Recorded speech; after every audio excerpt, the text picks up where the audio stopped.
Olá pessoal, espero que estejam bem. Vamos retomar aqui a nossa aula a respeito da identificação dos estados de termodinâmicos da água e seus correspondentes valores de entalpia. Seguindo aqui agora para o lado do vapor superaquecido, esse estado, assim como o estado de líquido comprimido, conhecer a temperatura ou a pressão não é suficiente para que a gente tenha 100% da definição das condições daquele estado em que a água se encontra. Por quê? Se nós verificarmos aqui no nosso gráfico os pontos B, C e D, eles estão todos sobre um patamar, sobre uma linha horizontal bem definida, que são as linhas de saturação, as que correspondem à evaporação da água. Então, para ambos, para os três pontos, nós temos, a partir da temperatura, a definição da pressão, ou a partir da pressão, a definição da temperatura. Exatamente como nós vimos na última aula aí a respeito da identificação dos pontos quando se tem a temperatura bem definida.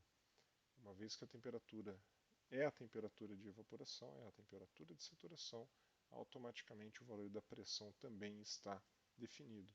E o mesmo vai ocorrer, pessoal, quando se conhece a pressão e se sabe que aquele ponto é um ponto de saturação.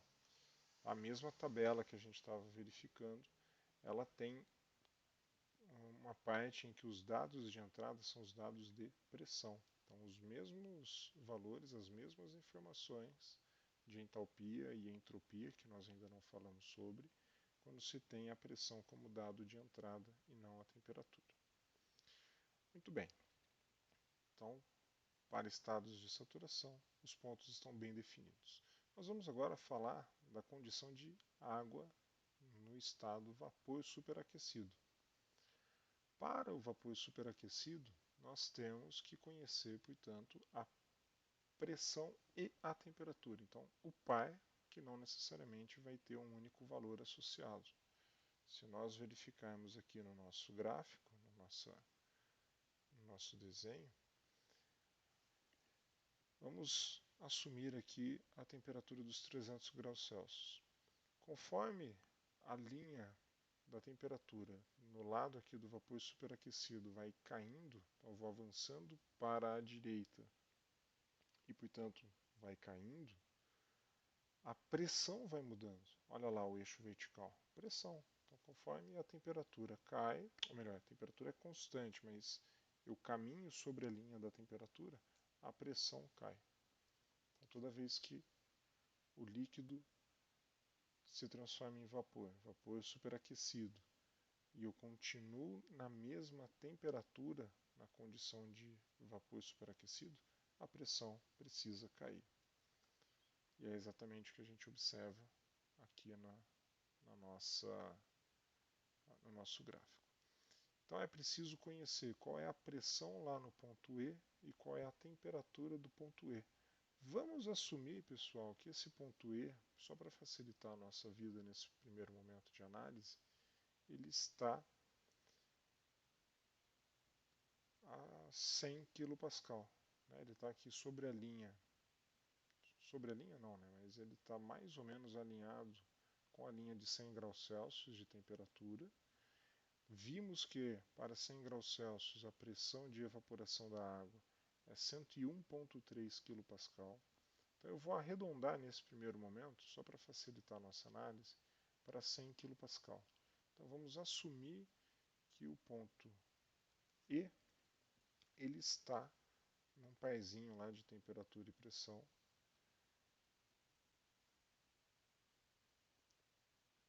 Aqui ele está numa condição de 300 graus Celsius a 100 kPa de pressão.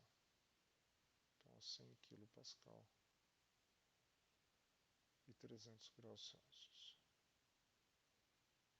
Vamos assumir isso por simplificação. Tá? Nesse primeiro momento, só uma simplificação para que a gente consiga fazer a análise devida para ele. Tá bom? Vamos voltar lá na nossa tabela. Então estamos falando de uma condição de vapor superaquecido em que a pressão é a pressão de 100 kPa. Notem aqui que nós temos para a tabela de vapor superaquecido várias tabelas dentro da página, né? Então nós temos aqui uma coleção de dados para 10 kPa de pressão. Notem que entre parênteses vem uma informação de temperatura, que indica para nós quando a pressão é 10 kPa, a temperatura de evaporação é 45,81.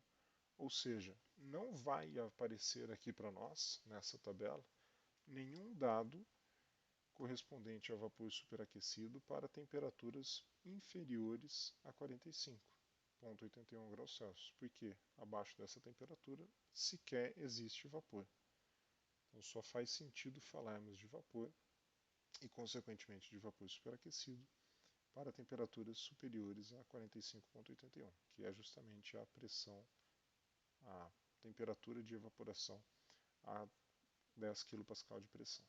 O mesmo acontece aqui para os 50, e se eu correr mais para baixo, nós vamos encontrar aqui os 100 kPa de pressão. Então 100 kPa de pressão, que é a pressão ali que a gente está adotando como simplificação. Notem que para 100 kPa de pressão a temperatura de evaporação é 99,62 graus Celsius.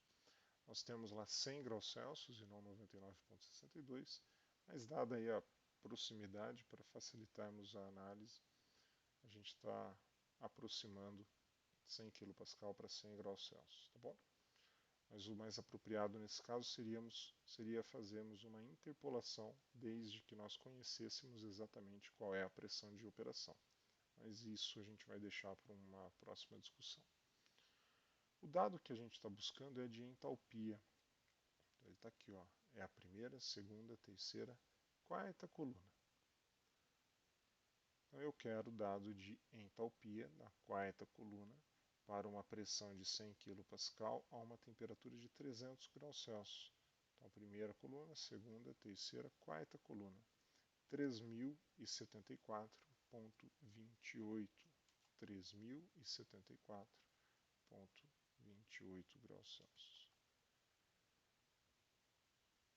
Então, vou vir aqui na nossa informação de temperatura.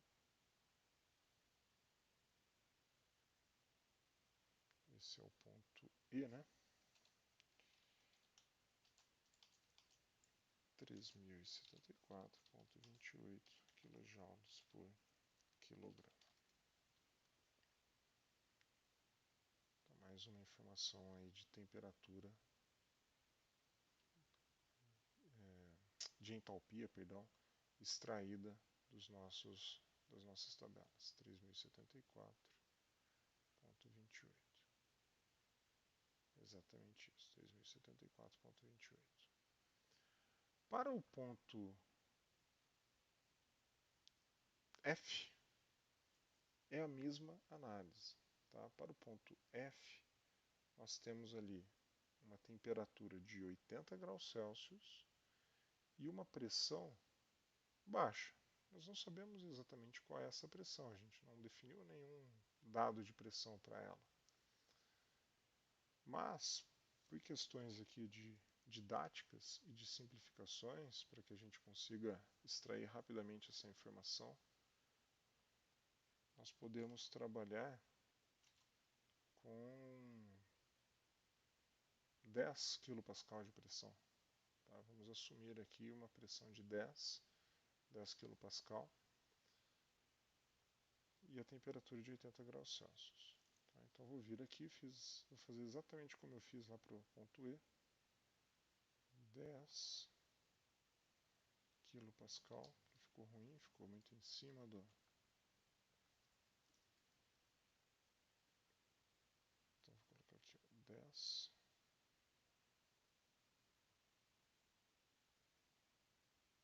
kPa de pressão, 80 graus Celsius de temperatura. Então esse é o parzinho pressão-temperatura para o vapor superaquecido no ponto F. Agora a gente volta lá para a tabela e vamos verificar na informação aqui de 10 kPa, que está logo aqui em cima, ó, 10 kPa, 80 graus Celsius. Aí a gente corre aqui a temperatura, 50 e 100. Opa, não temos o dado correspondente aos 80 graus Celsius. Temos apenas para 50 e para 100. E aí, como que a gente sai dessa? Ah, professor, pega o valor de 100 graus Celsius porque é o valor mais próximo. É uma estratégia que eventualmente poderia ser pensada em fazer unicamente como uma informação inicial para se ter uma ideia da ordem de grandeza. Mas o mais apropriado aqui, o mais correto, é que façamos uma interpolação. Tá? Eu não vou seguir por esse caminho nesse momento. Saibam que para 10 kPa de pressão, a temperatura de 80 graus Celsius, nós temos sim um vapor superaquecido, mas os dados não estão tabelados. Então, eles não foram extraídos empiricamente, portanto, não foram tabelados. Nós precisaremos fazer para este ponto uma interpolação. Vamos deixar isso para uma próxima aula, para uma próxima discussão, e que a gente vá definir exatamente qual é o valor da entalpia para esse ponto de 80 graus Celsius a 10 kPa de pressão. Então, não vamos avançar por este caminho ainda. Vamos voltar lá para o nosso gráfico e vamos identificar agora o ponto A. Já temos o ponto B que eu tinha marcado aqui, que era 419. Pessoal, acabei de verificar aqui uma falha. Deixa eu corrigir antes da gente avançar. O ponto A, ele é líquido comprimido. Então, nós não conhecemos ainda essa informação, porque nós não a extraímos. Então, vou marcar aqui que o ponto F requer interpolação. Então, a entalpia do ponto F requer interpolação. Nós temos ali 10 kPa de pressão e 80 graus Celsius de temperatura. Depois a gente faz uma interpolação para esse ponto. O ponto A, ele é líquido comprimido. Ele é líquido comprimido. E, portanto, também possui uma tabela. Assim como a tabela de vapor saturado, existe uma tabela de líquido comprimido. Nem todas as temperaturas e pressões estarão tabeladas, assim como vocês notaram que ocorre para o vapor saturado. Mas, vamos entender aqui. Nós estamos falando, vamos assumir que o ponto A esteja à mesma linha, a mesma pressão do ponto C, em que a evaporação ocorre a 300 graus Celsius. Tá? E a linha de temperatura é a isoterma, que ele faz parte, é a isoterma de 80 graus Celsius. Então, a pressão é a mesma que a pressão do ponto C, onde a evaporação ocorre a 300 graus Celsius, e a temperatura é a temperatura de 80 graus Celsius. Bom, vamos lá na nossa tabela termodinâmica e vamos buscar esta informação. Primeira coisa que eu quero saber, qual é a pressão quando se tem uma evaporação ocorrendo a 300 graus Celsius. Então eu vou voltar nas tabelas de vapor de água saturada e vou buscar o dado de entrada temperatura 300 graus Celsius para verificar qual é a pressão de evaporação. Então, a 300 graus Celsius, a pressão de evaporação é 8.581 kPa. 8.581. Eu sei, tá, pessoal, de antemão, que essa pressão não é uma pressão tabelada. Ela também exigiria de nós uma interpolação. Mas, se eu olhar aqui a linha anterior, 295 graus Celsius de temperatura, evaporação a 295 graus Celsius. A pressão é aproximadamente 8.000 kPa. Eu sei que 8.000 kPa é uma pressão que está tabelada. Então nós vamos, para efeitos de simplificação, e eu consiga avançar aqui um pouco no conteúdo, né, na demonstração de como extrair os dados de vapor superaquecido, que a gente acabou de ver, e de água líquida comprimida, a gente vai simplificar. Nós vamos assumir que aquele ponto A ele está a 295 graus Celsius, 7.992,8, não, 8.000 kPa. Então nem a temperatura vai ser essa. Tá? E aí eu volto lá para as tabelinhas. Vamos ver. Então nós tínhamos vapor saturado, líquido saturado, vapor superaquecido, que nós acabamos de ver aqui para o ponto E e também para o ponto F. E mais lá para baixo, correndo aqui os documentos nossos, né, as tabelas, nós encontramos líquido comprimido. Para o líquido comprimido, nós vamos trabalhar com pressão de 8.000 kPa. Então, o líquido comprimido ele começa a 500 kPa. A tabela de líquido comprimido ela inicia em 500 kPa. Para 500 kPa, a temperatura de evaporação é 151. Se nós corrermos a tabelinha aqui, eu falei que tinha para 8, mas nem para 8 tem, ó, tem para 10. 10.000 kPa. 10.000 kPa, a temperatura de evaporação é 311 graus Celsius. Os 8.000 não tem tabelado. Tem 5.000 kPa, uma temperatura de 264 graus Celsius. E temos uma pressão de 10.000 kPa, temperatura de evaporação de 311. Então vamos trabalhar com essa pressão de evaporação, 10.000 kPa, temperatura de 311. Vou marcar aqui na nossa tabelinha, só para a gente não esquecer. Tá? Então, ó, 10.000 kPa de pressão, o ponto A.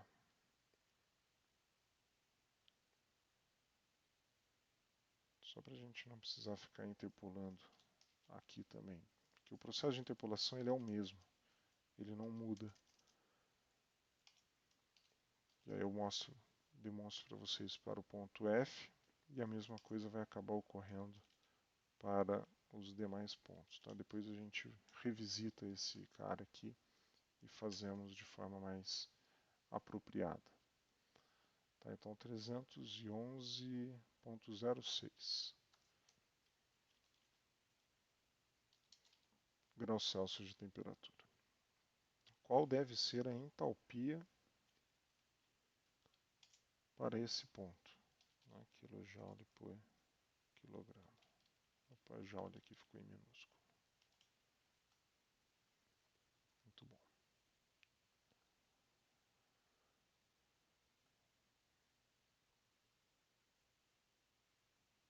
Voltando lá na tabela. 311,06 graus Celsius de temperatura e evaporação, 10.000 kPa a pressão. Eu preciso ajustar lá na anotação que eu fiz, porque a temperatura é 80 graus Celsius. Né? A gente está considerando que o líquido comprimido lá está a 10.000 kPa. Então, a 10.000 kPa, temperatura de 80 graus Celsius. A informação que nós queremos é a de entalpia. Tá? A entalpia está aqui, ó. Uma vez que eu identifiquei qual é a pressão, 10.000, uma vez que eu sei qual é a temperatura, então a gente está olhando aqui para a última linha que está aparecendo na tela. A entalpia é a penúltima coluna, é cruzar as duas, né, a linha com coluna, e extrair a informação, 342,81. 342,81.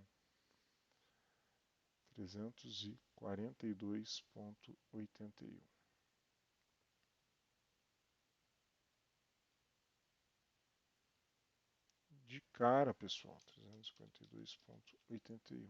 Nós vemos que o valor aí ele é coerente. Ele é inferior ao valor da entalpia no ponto B, numericamente, né? 342 é inferior a 419. E no nosso gráfico, eu também tive a felicidade de colocar ali, de posicionar o ponto A à esquerda do ponto B. Então, totalmente coerente. 342, de fato, é um número inferior aos 419 e está à esquerda no gráfico. Tá? Se nós notarmos, o ponto A está aproximadamente alinhado aqui realmente com o ponto C, que estaria ali a uma temperatura de 300 graus Celsius. A gente está considerando que a pressão ali desse ponto é de 10.000 kPa, né, então bastante desproporcional, né, o gráfico nesse aspecto, porque o ponto E, por exemplo, que a gente considerou alinhado com o ponto B, ou quase alinhado, está a 100 kPa. E aqui a gente já está de 100, fomos para 10.000. E a diferença visual no gráfico é mínima. Então existe essa desproporcionalidade. Então, fizemos algumas simplificações no gráfico aqui para a gente poder trabalhar com as extrações de valores de forma mais simplificada a partir da tabela. O ponto F nós vamos deixar como um ponto a posteriori para ser visitado. E aqui o ponto C, eu vou acrescentar uma linha aqui para ele, mas ele também vai requerer um avanço aí no nosso conteúdo. Eu já vou mostrar aqui para vocês, mas ele vai requerer a análise de título.